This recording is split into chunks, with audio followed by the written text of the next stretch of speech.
এই অভিন্ন জ্বালানি বিধির বিষয়টাকে নিয়ে অনেকেরই গল্প হচ্ছে যে কুর্মীরা এর ভিতরে থাকবে কিন্তু বাইরে থাকবে। কারণ আমরা জানি এই যে জাতিসত্তার দাবি আমরা এই জন্যই রেখেছি যে জাতিসত্তার দাবি যারা ট্রাইবেল, যারা আদিবাসী, তাদের নিজস্ব জাতি সত্তা কোথায়, নিজস্ব ভাষা, ধর্ম এবং সংস্কৃতি। আমরা লড়াই করছি দীর্ঘদিন থেকে। জিগিরি যেটা আমাদের মাহুর ডহর, আমাদের ডহর শেখা রেল রেখা 5 দিনে সারা ভারতবর্ষে মানুষ আমরা জিতে না পারলেও কমসে কম 95 ইঞ্চি আওয়াজ। এই যে জাতিসত্তার দাবি নিয়ে আমাদের যে লড়াই, সেই লড়াইটারই একটা অংশ হচ্ছে আমাদের যে কাস্টম যাদের আছে তারা কিন্তু এর বাইরেই থাকার কথা। আপনারা অবশ্যই শুনেছেন 1913 সালে 550 নম্বর নোটিফিকেশনে লেখা আছে আমরা কিন্তু ইন্ডিয়ান সাকসেশন অ্যাক্টের বাইরে। কোন কোন জাতি?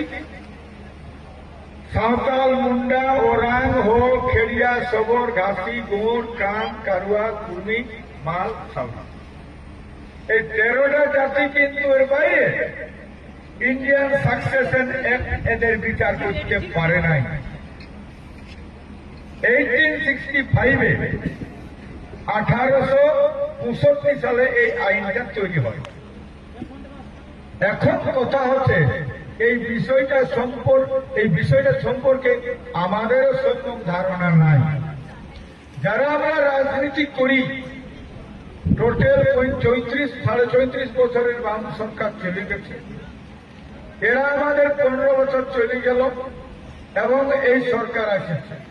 এই সরকার এখন হাঁটি হাঁটি পা পা, এখন এদের নোরা তো পাইরে 21 পাইরে এই কদিন হয়েছে।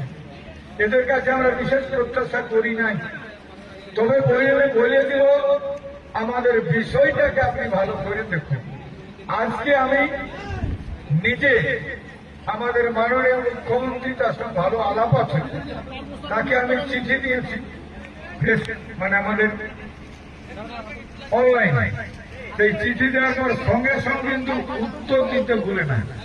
আমি দেখেছি একটা জিনিস, এর আগে মমতা ব্যানার্জিকে কত লোকে কত চিঠি করেছে, কারো কেউ বলতে পারছি নাই।